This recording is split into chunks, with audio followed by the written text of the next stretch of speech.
महाराज जी, ममता जी कह रहे हैं कि महाराज जी, भगवान ने इस दुखालयम की रचना ही क्यों की? सबके दुख कष्ट देखकर मन में आता है कि यदि इस संसार की रचना ही ना भगवान होती। के ऊपर क्यों है क्या? भगवान के ऊपर क्यों रखा गया है? वो अपने आप से अपने आप में खेल रहे हैं। आप भी तो वही हो। आप अपने को भूल करके स्त्री मान रहे हो, आप अपने को भूल कर बच्चा मान रहे हो, आप अपने को भूल कर पुरुष मान रहे हो। आपकी भूल है। आइए आप अपने स्वरूप में देखिए, कोई खेल नहीं हो रहा, कोई दुखालय नहीं। स्वप्न में हो अभी, इसलिए तुम्हें बहुत दुख सुख दिखाई दे रहा। जागो तो न सुख है न दुख है। जे ही जाने जग जाए हेराई, जागे जथा स्वपन भ्रम जाई। इस भ्रम से आप निकलना चाहो तो निकल सकते हो, आप फंसना चाहो तो फंस सकते हो। आप अपने जाल में फंस गए हो, आप अपने जाल से मुक्त हो जाओ। आप कौन है? किसका प्रश्न है? आप कौन है? नहीं पता। बस यही पता लगा ले तो संसार का प्रश्न का समाधान हो जाए।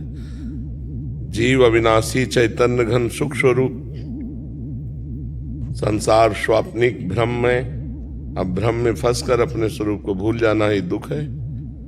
अपने स्वरूप को जान करके भ्रम का नाश हो जाना, यही परम स्वरूप है, यही परम सिद्धि है। अब संसार को भगवान ने क्यों रचा? आप कौन है? आप वही है। तत्त्वम अश, तत्त्वम अश, तुम वही हो। अपने आप को भूल कर स्त्री और पुरुष मानकर, जगत के व्यवहार को सत्य मानकर, भोगों को सत्य मानकर इस पर भ्रमित हो रही हो, इसलिए दुख हो रहा है। जैसे स्वप्न में किसी का गला काटा जा रहा हो तो चाहे जितना फोर्स लगा दो उसे बचा नहीं सकते आप। उसे बचाने का एक उपाय है, जगा दो। क्यों? स्वप्न में तुम्हारा गला काटा जा रहा हो, चाहे जितने बॉडीगार्ड लगा दो, चाहे जितने आप फौज लगा दो, कुछ बचा सकते हो क्या? एक उपाय, उसे जगा दो केवल। स्वप्न में कोई समुद्र में डूब रहा है, अब चाहे सैकड़ों जहाज लगा दो, चाहे नौका लगा दो, चाहे तैराक लगा दो, आप उसे बचा नहीं सकते। उसे एक ही उपाय है, जगा दो। ऐसे ही उमा कहो मैं अनुभव अपना, सत हरि भजन जगत सब स्वप्न। स्वप्न में आप अपने को स्त्री मान रहे, पुरुष मान रहे, दुख मान रहे, सुख मान रहे, ये एक स्वप्न है। भगवान ने अपने आप को ही त्रिगुण रूप में विस्तार कर दिया।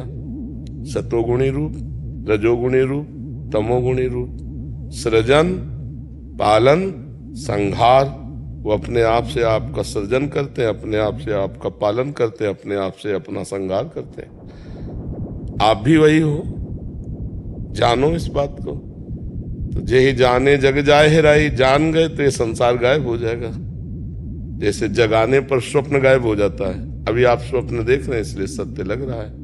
भगवान ने बड़ी करुणा की है। क्या बुरा रचा है हमें बताओ? आंख दी अच्छा देखो, जबान दी अच्छा बोलो, कान दिया अच्छा सुनो, हाथ दिया अच्छा करो। अभी आनंद आनंद है, कहाँ दुख है? अब करो मनमानी आचरण तो, और अपने स्वरूप को भूल करके, तो फिर दुख तो है ही।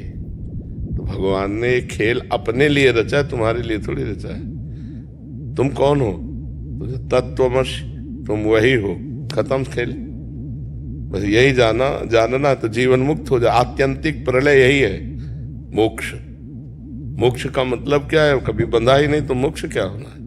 भ्रम, भ्रम नष्ट हो गया, बात समझ में आ गई। भगवान आप प्रभु हो, आप ही प्रभु हो। अपने आप को भूलकर स्त्री मान रहे हो, अपने आप को भूलकर पुरुष मान रहे हो, और इस संसार को सत्य समझ रहे हो, भोगों को सत्य समझ रहे हो। ये सब मोह निशा सब सोह निहारा, देखे स्वपन अनेक प्रकारा। ये भगवान की माया का एक भ्रमात्मक स्वरूप रचा हुआ है, जो आपका है। आप ही हैं वो, दूसरा कोई नहीं है। जे ही जाने जग जाए हेराई। जब जान जाओगे तो संसार का महत्व खत्म हो जाए। अभी संसार का महत्व है ना, शरीर का महत्व है ना, इसलिए जान नहीं पा रहे हो। एको ब्रह्म द्वितीयो नास्ति, दो है ही नहीं, एक है। आपको तो बहुत दिखाई दे रहे, स्त्री पुरुष जड़ चैतन्य। तो एक मन जैसे स्वप्न में पूरी बाजार इकट्ठा कर देता है, ना सत्य होते हुए भी। जब तक जगोगे नहीं तब तक स्वप्न सत्य दिखाई देगा, और जब जगोगे तब झूठा नजर आएगा। ऐसे ही मोह में हो तो इसलिए संसार सत्य दिखाई दे रहा है। जब ज्ञान में हो गए तो एक ब्रह्म के सिवा कुछ नहीं, सर्वम खलमिदम ब्रह्म, एको ब्रह्म द्वितीयो नास्ति, दूसरा कोई नहीं है। दुख की कोई गुंजाइश ही नहीं है, दुख है ही नहीं, आनंद ही आनंद है। अब आप स्वप्न में, इसलिए आपको दुख सुख का अनुभव हो रहा है। ब्रह्मभूता प्रसन्नात्मा, ब्रह्मानुभूति हो जाए तो प्रसन्नात्मा न सोचति न कांक्षति, समा सर्वेषु भूतेषु मद भक्तिम लभते पराम परा। इसीलिए तो साधना करनी है। अब साधना हो रही भोगों की, साधना हो रही विषय की, साधना हो रही संसार की, तो संसार दुख सुख मिश्रित है। ऐसा नहीं कि केवल दुख ही मिलता हो, दुख भी मिलेगा, सुख मिलेगा, दोनों झूठे, दुख सुख दोनों झूठे, सत्य कुछ नहीं, एक भ्रम है। बोलो इतना सुख भोगा, कुछ है तुम्हारे पास सुख नाम की चीज कि मेरे को ये सुख मिला, फिर वही अतृप्ति, फिर वही खालीपना, फिर वही अकेलापना, फिर एक खोज नए सुख की। तो मन जिस सुख को खोज रहा है वो तुम्हारा ही सुख है। तुम अविनाशी भगवान के अंश हो, अर्थात भगवत स्वरूप हो, वो भगवत स्वरूप सुख हो, और तुम अपने स्वरूप को भूलकर स्त्री मानकर पार्थिव भोगों में, तो कैसे सवाल का हल होगा? सवाल का हल तो साधना से होगा। नहीं, भगवान ने कुछ बुरा नहीं रचा, बहुत अच्छा रचा है भगवान ने। देखो ना, सूर्य रचा, चंद्रमा रचा, कितनी बढ़िया रचना की, आंख दिए, नाक दिए, कान दिए। अब इनका हम दुरुपयोग करोगे तो फिर दुख भोगना पड़ेगा, सदुपयोग करो तो अभी आनंद है। आप मनाओगे भगवान बड़ी कृपा करके ये रचना रची, कितना आनंद में है। गुलाब जामुन खाते हो, गलत रचा भगवान ने। अब 50 गुलाब जामुन पा जाओ, गलत हो जाएगा ना।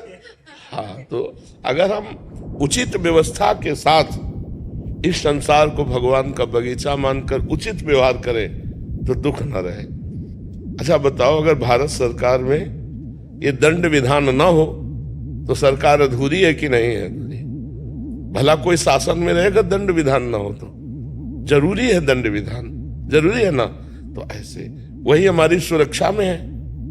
अभी आप उनसे सुरक्षा मांगे, आपको सुरक्षा दे देंगे, और आप गलत करोगे तो मार डंडे आपको अंदर कर देंगे। तो भगवान हमारी सुरक्षा में भी है। जब हम गलत करते हैं तो वही दुख रूप आ जाते हैं, और जब सही करते हैं तो वही सुख रूप आ जाते हैं। और जब ज्ञान हो जाता है तो दुख न सुख, अखंड प्रसन्नता बनी रहती है। तो ऊपर उठो, नाम जप करो, भगवान के पावन चरित्र सुनो और संयम से रहो, कोई गलत काम मत करो, तो अभी देखो आनंद आने लगेगा, हृदय आनंदमय होने लगेगा।